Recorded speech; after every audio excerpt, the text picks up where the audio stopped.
លោកហ៊ុនម៉ាណែតនិងលោកអ៊ីឈៀនចោទលោកអ៊ុំសំអានថាជាជនក្បត់ជាតិក្នុងករណីបោះបង្គោលព្រំដែនថ្មីដែលធ្វើឲ្យបាត់ដីលោកអ៊ុំសំអានប្រធានស្ថាប័នអធិបតេយ្យជាតិព្រំដែននិងអន្តោប្រវេសន៍និងជាសមាជិកទទួលបន្ទុកដាក់ពាក្យបណ្ដឹងទៅតុលាការអន្តរជាតិ ICJ នៅក្រោមការគ្រប់គ្រងរដ្ឋាភិបាលកម្ពុជាឯករាជ្យ23តុលាបានបង្ហោះសារនៅលើទំព័រ Facebook របស់ខ្លួននៅថ្ងៃទី27ខែវិច្ឆិកាឆ្នាំ2025នេះថាតំបន់ផុងណាមរុនជាប់ស្រុកគំរៀងខេត្តបាត់ដំបងដែលជាអតីតតំបន់មូលដ្ឋានយោធាខ្មែរក្រហមដែលលោកអៀងសារីបានកាន់កាប់ហើយមានលោកអ៊ីឈៀនជាមេតបនាសម័យសង្គ្រាមស៊ីវិលនាទសវត្សរ៍ទី80លោកអ៊ីឈៀនអតីតអភិបាលខេត្តបៃលិនធ្លាប់និយាយថាថៃបានបង្ខិតចូលដីខ្មែររាប់រយម៉ែត្រនៅតំបន់ផុងណាមរុនជាប់ស្រុកគំរៀងនេះលោកបន្តថាព្រំដែនចាស់មិនមែនស្ថិតនៅព្រំដែនបច្ចុប្បន្ននេះទេប៉ុន្តែឥឡូវនេះកម្ពុជាទទួលស្គាល់ព្រំដែនថ្មីគឺធ្វើឲ្យបាត់បង់ទឹកដីខ្មែរជាច្រើនគីឡូម៉ែត្រការ៉េនៅតំបន់នោះបន្ទាប់ពីការបោះបង្គោលរណបបណ្ដោះអាសន្នពីចន្លោះបង្គោលព្រំដែនលេខ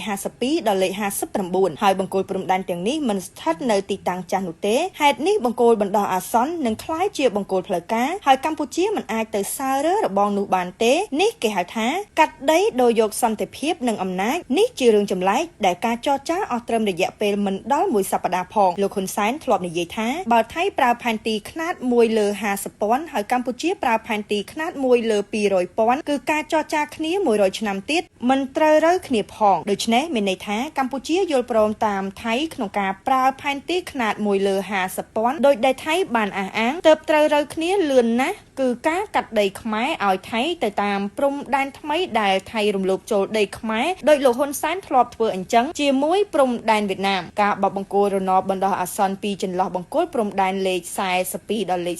47នៅភូមិជោគជ័យនិងភូមិព្រៃច័ន្ទគឺធ្វើដូចគ្នាអញ្ចឹងដោយកម្ពុជាយល់ព្រមកាត់ដីខ្មែរឲ្យថៃទៅតាមព្រំដែនថ្មីដែលថៃរំលោភចូលដីខ្មែរជាង2គីឡូម៉ែត្រទៅ3គីឡូម៉ែត្រប្តឹងទៅតុលាការយុត្តិធម៌អន្តរជាតិ ICJ ក៏មិនប្តឹងរើបន្លាលុះចេញក៏មិនរើហើយច្បាំងយកដីខ្មែរមកវិញក៏មិនធ្វើរួចចុងក្រោយចរចាគ្នាដោយការយល់ព្រមការកាត់តម្រឹមតាមព្រំដែនថ្មីហើយយុទ្ធសាស្ត្រស្ងាត់តែមិនស្ងៀមដោយបណ្ដោយឲ្យថៃរាយបន្លាលុះយកដីខ្មែរស្រេចចិត្តហើយចុងក្រោយគ្មានដំណោះស្រាយក្រៅពីការកាត់ដីដូរយកសន្តិភាពនិងអំណាចអ្នកភូមិជោគជ័យនិងភូមិព្រៃច័ន្ទជាង200គ្រួសារនឹងត្រូវជំនះចេញហើយរដ្ឋបាលលោកហ៊ុនសែននិងលោកហ៊ុនម៉ាណែតនឹងសន្យាចែកដីឲ្យនៅទីតាំងថ្មីក្រៅពីភូមិទាំងពីរនិងធ្វើផ្ទះឲ្យធំជាងផ្ទះចាស់សម្រាប់អ្នកភូមិជោគជ័យនិងភូមិព្រៃច័ន្ទបើមិនចំណេញដីថៃមិនងាយស្រួលយល់ព្រមងាយៗក្នុងការចរចានោះទេនៅថ្ងៃដដែលនោះលោកអ៊ីឈៀនដែលជាអតីតអ្នកនាំសារមេដឹកនាំខ្មែរក្រហមបានឆ្លើយតបទៅនឹងលោកអ៊ុំសំអានថា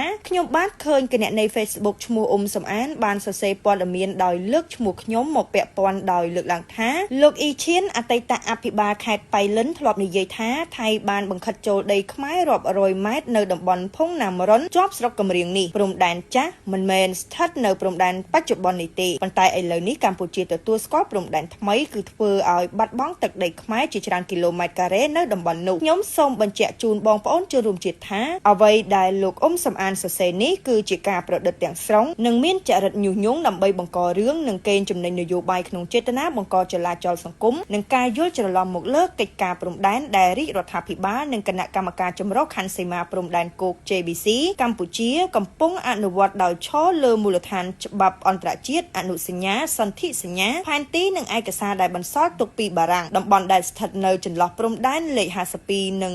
59គឺក្នុងសង្គ្រាមស្ថិតនៅក្រោមការគ្រប់គ្រងរបស់ស៊ុនសេនមិនមែនអៀងសារីទេហើយលោកបញ្ជាក់ថាសូមបញ្ជាក់ថាតាំងពីសម័យសង្គ្រាមរហូតមកដល់បច្ចុប្បន្ននិងតទៅអនាគតខ្ញុំការពារទឹកដីបូរណភាពទឹកដីកម្ពុជាដាច់ខាតខ្ញុំជាសាក្សីរស់ម្នាក់ដែលបានរស់នៅតាំងពីយូរណាស់មកហើយនៅតំបន់នោះនេះបើតាមសំណេររបស់លោកអ៊ីឈៀនបង្ហោះនៅលើបណ្ដាញសង្គម Facebook របស់ខ្លួនលោកអ៊ីឈៀនដែលជាអតីតអ្នកនាំសារមេដឹកនាំខ្មែរក្រហមរូបនេះចោទលោកអ៊ុំសំអានថាជាជនក្បត់ជាតិថែមទៀតផងក្នុងករណីបង្ហោះសារឆ្លើយតបនៅលើបណ្ដាញសង្គមរបស់លោកអ៊ីឈៀនដែលជាអតីត តាក់แนะនាំសារមេដឹកនាំខ្មែរក្រហមទៅលោកអ៊ុំសំអានជាប្រធានស្ថាប័នអធិបតេយ្យជាតិព្រំដែននិងអន្តោប្រវេសន៍លោកហ៊ុនម៉ាណែតដែលជាកូនមេដឹកនាំរបបក្រុងភ្នំពេញបច្ចុប្បន្នបានបង្ហោះសារថាក្នុងកលៈទេសៈដែលយើងកំពុងដោះស្រាយបញ្ហាព្រំដែនជាមួយប្រទេសជិតខាងខ្ញុំមិនចង់មានការឆ្លើយឆ្លងជាមួយអ្នកនយោបាយខ្មែរមួយចំនួននោះទេក៏ប៉ុន្តែពេលខ្លះក៏មានការចាំបាច់ក្នុងការលើកឡើងនៅចំណុចមួយចំនួនកុំឲ្យក្រុមអ្នកនយោបាយខ្លះឆ្លៀតប្រឌិតរឿងមិនពិតក្នុងចេតនាកេងចំណេញនយោបាយ